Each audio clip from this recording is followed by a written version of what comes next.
देव बरो दीस तुमकां समेस्तानो मोगाचनो आयच्या दिसा हांगासर एक भोव अपूर्वचे आनी पवित्रपणाचे कार्य जावचें आसा। आमी सर्व जाणां आज आमच्या फिरगजींत 15 जाणां भुरग्यांनी जेजूक पयले पोटी आपल्या काळजान स्वीकार केले आसता। आज फ्रेविन हाकाय भोव संतोष।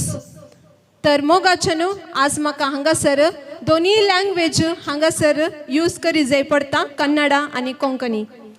ಇವತ್ತು ಫ್ರೇವಿನ್ ಮೊದಲ ಬಾರಿಗೆ ತನ್ನ ಹೃದಯದಲ್ಲಿ ಯೇಸು ಸ್ವಾಮಿಯನ್ನು ಸ್ವೀಕರಿಸಿದಂತಹ ಶುಭ ಗಳಿಗೆ ಅವನಿಗೆ ಇಷ್ಟು ಸಂತೋಷವೆಂದರೆ ಅವನನ್ನು ಗಮನಿಸಿದಾಗ ನಮಗೆ ಗೊತ್ತಾಗ್ತದೆ।